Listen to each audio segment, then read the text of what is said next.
The chart below shows the percentage of students who preferred different modes of transport to school in 2005 and 2015. Welcome back to another IELTS Learning Podcast. I'm Alex, and joining me as always is Mia. Hey everyone, in today's episode, we're diving deep into IELTS Writing Task 1, and this one's exciting. We'll compare a Band 6 answer and a Band 8 answer for the same question. Exactly. Many learners struggle to see why their answer gets a 6.0 and not an 8.0. So today we're going to show you that difference in real words, structure, and vocabulary. And make sure to listen till the end because we'll break down the key phrases that push your writing from average to excellent. Task question. The chart below shows the percentage of students who preferred different modes of transport to school in 2005 and 2015. Write at least 150 words. Okay, let's start with the Band 6 version. In the year 2005, most students went to school by car. Around 40% used cars, while about 25% walked. In 2015, there were more students using buses and fewer used cars. The percentage of students who cycled increased a bit. Overall, cars were still the most popular way to go to school, but buses and bicycles became more popular than before.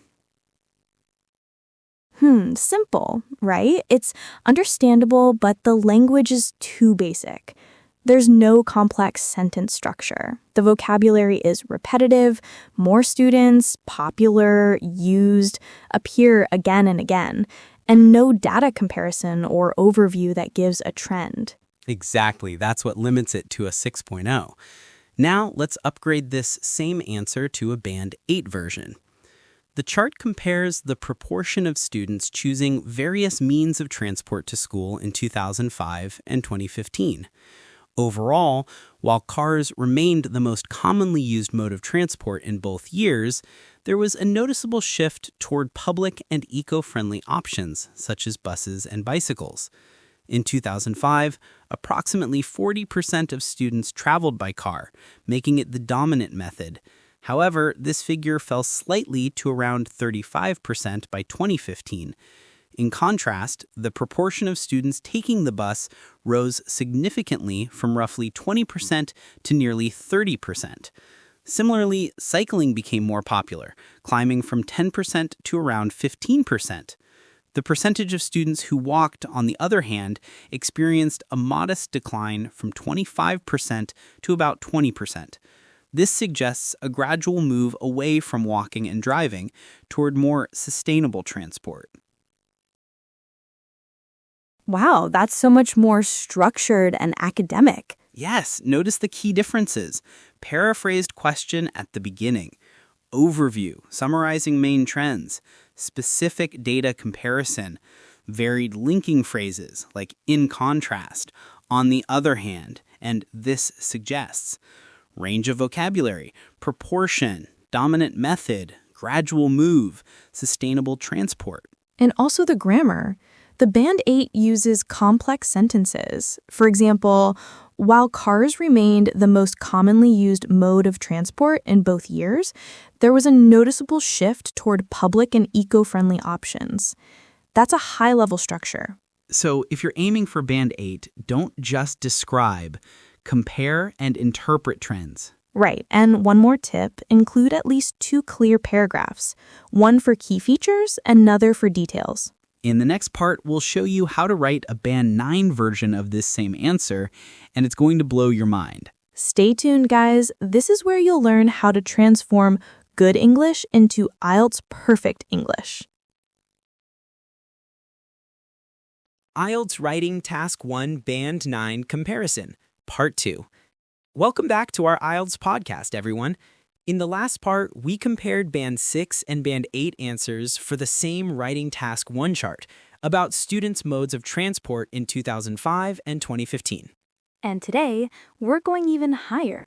You'll hear what a Band 9 answer sounds like, how it feels smoother, more analytical, and precise. That's right. So grab your notebook because we'll highlight advanced sentence patterns and vocabulary that examiners love.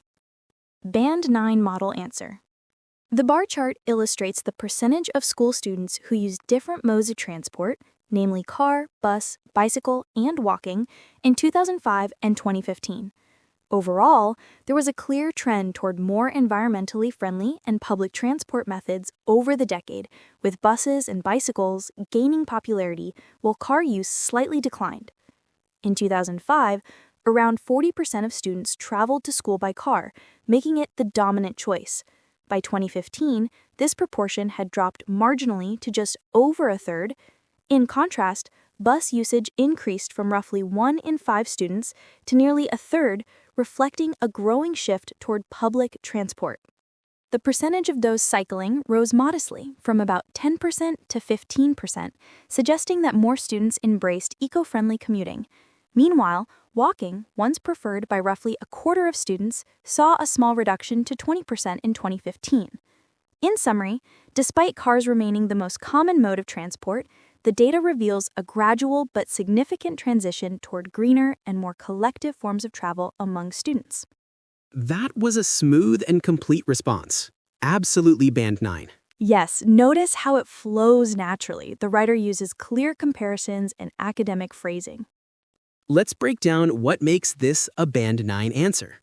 Step-by-step breakdown. First, task achievement. This answer completely addresses the question. It highlights all major features, makes relevant comparisons, and doesn't add unnecessary details. Exactly. For example, the writer says, buses and bicycles gaining popularity while car use slightly declined. That's an excellent overview, concise, factual, and analytical. Second, coherence and cohesion. Every paragraph has a logical purpose. Notice how the ideas progress. Introduction, overview, details on cars and buses, details on cycling and walking.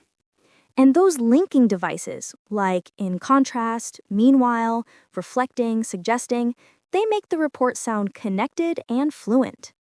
Third, lexical resource. This is about vocabulary. You hear words like dominant choice, eco-friendly commuting, and collective forms of travel. That's what examiners want, precise and topic-related vocabulary. Yeah, not just popular and more people. Instead, advanced terms that show range and understanding. Fourth, grammatical range and accuracy. This Band 9 answer uses a variety of sentence structures. Complex sentences, like, while cars remained the most common mode of transport in both years, there was a noticeable shift toward public and eco-friendly options. That's a high-level structure. So, if you're aiming for Band 8, don't just describe. Compare and interpret trends. Right. And one more tip, include at least 2 clear paragraphs, one for key features and another for details. In the next part, we'll show you how to write a Band 9 version of this same answer, and it's going to blow your mind. Stay tuned, guys. This is where you'll learn how to transform good English into IELTS perfect English. Examiner's feedback. This response meets all the criteria for Band 9. It provides a clear overview, presents accurate data comparisons, and demonstrates a wide range of vocabulary and sentence structures with full accuracy. The tone is formal and academic throughout. See, that's the kind of feedback you want to aim for. Now, let's compare a few key lines between Band 6 and Band 9 so our listeners can hear the difference. Comparison segment. Band 6. Version. More students used buses, and fewer used cars. Band 9 version. Bus usage increased from roughly 1 in 5 students to nearly a third, reflecting a growing shift toward public transport. See how the second one gives numbers and interpretation? That's Band 9 energy. Absolutely. It shows analysis, not just description. Band 6 version. Cycling increased a bit. Band 9 version. The percentage of those cycling rose modestly from about 10% to 15%, suggesting more students embraced eco-friendly commuting. The second one sounds mature, informative, and formal. So guys, if you want your writing to jump from Band 6 to Band 9, remember this formula.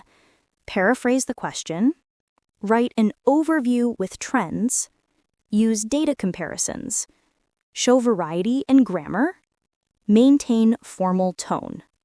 And let's throw in a few IELTS writing idioms, not too informal, but ones that add character to your podcast.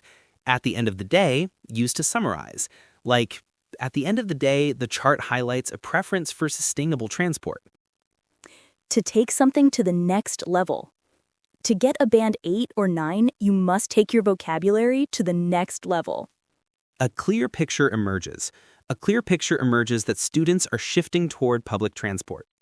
That's so helpful, and I love using those in podcasts. It feels like real teaching, not just exam prep. Exactly. IELTS examiners want natural, confident writing. All right, before we wrap up, let's summarize today's big takeaways. Band 6 is about description. Band 8 is about structure and vocabulary. Band 9 is about clarity, coherence, and insight. And if you're listening right now thinking, I'll never reach Band 9, just remember, it's not about being perfect. It's about writing clearly, comparing logically, and avoiding repetition. Well said. Stay tuned for the next episode where we'll break down a real IELTS Writing Task 2 question and show you how Band 9 writers plan their essays step by step. Don't miss it, everyone. Subscribe, and we'll see you in the next one.